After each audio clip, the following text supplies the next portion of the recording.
parking. He's always wanted parking only on one side. You can't park on in front of the cul-de-sac or street, so that eliminates parking there. We'll take those short west side of the blocks and put no parking signs there. So it's really easy to be able to accommodate his initial concerns, and I think he'll like this plan. I specifically want to just address the street width with him to make sure we get that comfortable. And what are we showing at this point? Looks like we're 31 feet. 31 back to back is what we're showing. He asked us to increase the pavement with the longer cul-de-sac, and we agree. So whatever Chad says, whatever he says now, we'll do. We're going to be our request, and he needs, I think he wanted 34 on the last one. So we'll see if there's some variation there. So if it becomes 34, then you tweak the plan again, and a little bit on the front yards, on the fronting lots will go down, I guess. No, the street width won't affect the right of way. No, I'm talking about the actual width of the pavement. Yes, we would tweak the pavement width to meet Chad's. But it won't, okay, I see. But it wouldn't affect the lots or the right of way. Okay. Just have a little bit less parkway.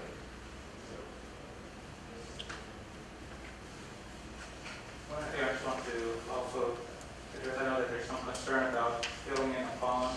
I heard that today, I heard from other people about that too. There is ways of doing that. We need to get your technical recommendations for that, but that will be done during the final construction plans. And then you follow the geotechnical recommendations to be able to do that to ensure that there's not settlement because they're filling in a pond. I've already expressed some examples of what happens when you follow all the rules and it still doesn't work. We have not started that process yet, but we will shortly. We just felt like the neighbors' concerns were something valuable, and we wanted to address those. So if this moves forward, then that's our next step, is to make sure that we keep that in check. Now, it's going to be a lot easier and a lot simpler than the original plan. You betcha. Oh, yeah, this is. So my job a lot easier. I like that. I noticed that on a minor point, where you abut up against existing homes, are you doing something with a wall or a fence along there? Because right now, there's not a standard down that side. Talking about the west side? Yeah, on the west side, where you abut up against the Lakeview. That's a good question. I don't have an answer for that. Mark, do you have an answer on screening or? We're planning on screening at the end of the cul-de-sacs, and we'll have a cross section. So Why don't you come up and talk to us? hello, my name is Mark Angeli, TCM Real Estate, Investment Inc., 2413 Lilyfield Drive in Banfield, Utah. We're at the end of the cul-de-sac. We're actually planning to have a cross section when we come back for the construction drawings.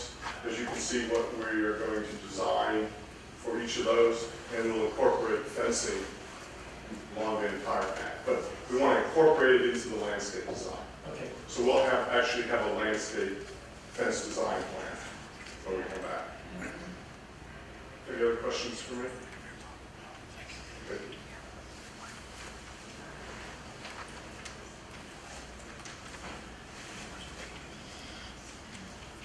The neighbors.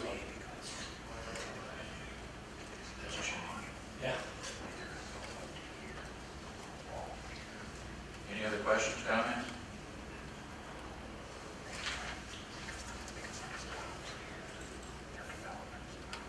Do I hear a motion for approval of the recommendation of approval for City Council from P&Z for the changes requested in the new layout from Crown and Martin? Motion? I move that we, find the item again there. Number 4. Yeah, for instance, really small. I move that we recommend the council to approve the request by Crandall and Martin Engineering, representing Mark Angeli, TCM Real Estate Investments, amending the existing planned development on 13.53-acre tract of property per the survey in the corporate limits of the town of Hickory Creek, etc. Okay. Thank you. Do I hear a second? I'll second. All in favor? Yeah, this next item, number 5. Thank you. Consider an act on a recommendation regarding a preliminary plat for Waterview Estates. S.A. Jones Survey Tract 20, 13.53 acres, Old DCAD Tract number 1B, Hickory Creek, Denton County, Texas. So we know what it is now.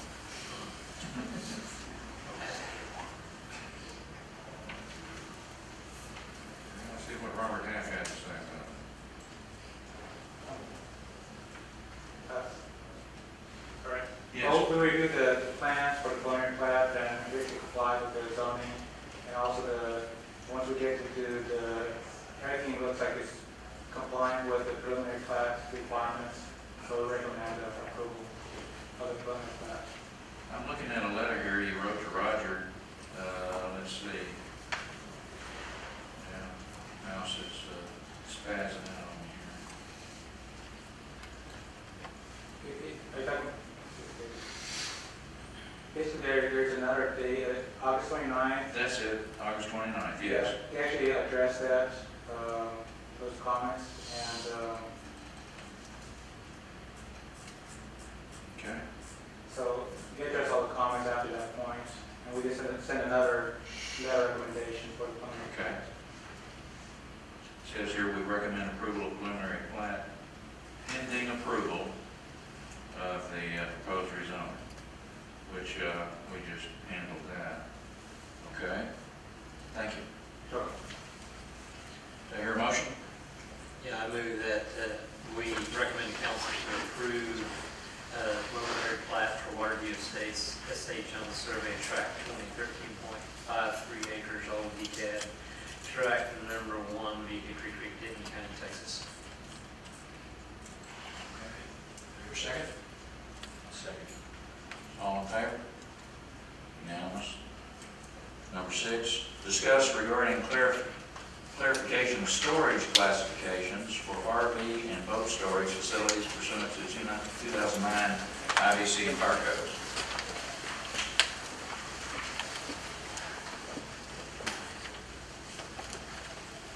Do we have anyone here talking on that, or is it me this evening?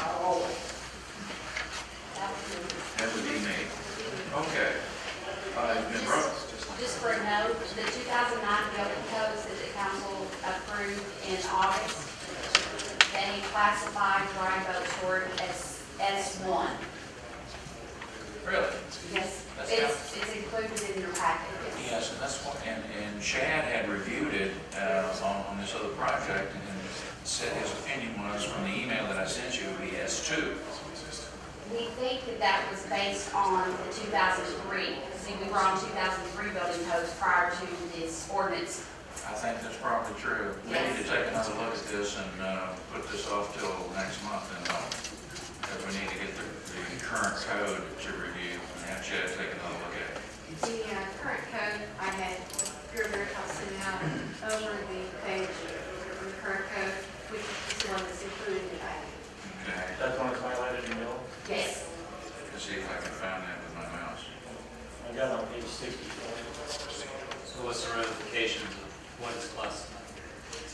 Well, it has to do with the type of construction of the separation from one tenant space to the other. If you interpret it as an S1, I believe you will be building what amounts to commercial demising walls, which would be either a 1 or 2 hour construction. For a S2 or a hangar type application, which he interpreted the RV storage and boat storage to be, it would be a metal partition.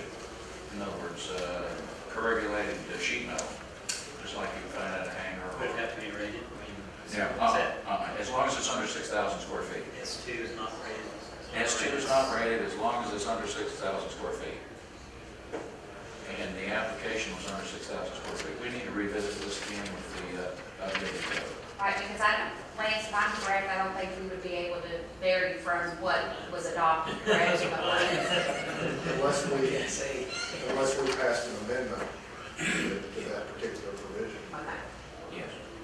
So we need to take a look at it again and have the fire marshal look at it again, because now we have a different code.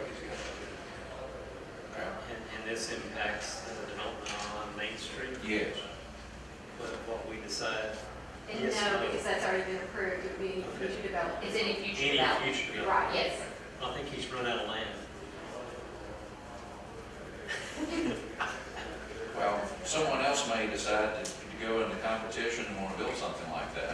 it's a gray area in the code, that, RV and boat storage is addressed like you're in a strip shopping center as far as demising law is concerned, which is way overkill for the application.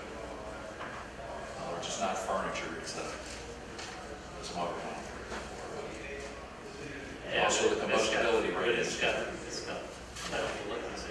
Correct me if I'm wrong, it affects the dry boat storage, but it wouldn't affect the RV, because the RV was already, is under, we call it, come underneath the vehicles. And S2, group S2 says empty, Empty cars. I say cars, I thought, and I think that's his empty cans. It says empty cans. Yeah, I was looking to see where it doesn't, neither one of them addresses vehicles. Parking garage. Well, the other says parking garages open and close that are under S2, it's just dry boat storage indoor, for some reason got pushed under S1. So the only one that affects the dry boats, am I reading that right? Yes. That's the only thing we're talking about. It's the fire marshal's opinion and other folks' opinion that that category should be in another, that item should be in another category. S2, which tends to be the usual interpretation. Well, if there was a development, like it had been that Yeah. part of the development. Anyway, what I'm saying is we need to table this and I think and get with Chad and see what our thoughts are on it now with the new code. That make sense? Okay? Lance, is there a table on that, it's just discussion? It's just a discussion. Yes, there's no, Just discussion. you can direct staff to have somebody look at it, Yeah. in motion. And we're just trying to see if that's really something we need to do, but with the code change, it may need to be left alone. We just have to see where we are, because we don't know at this point. Executive session. No executive session. Reconvene. We don't reconvene. Are we done? It looks like we may be done, because the other items don't appear to be applicable. Okay? I move we adjourn. Do I hear a motion that we adjourn? Second. All in favor? P&Z adjourned at 8:18. Thank you everyone for coming.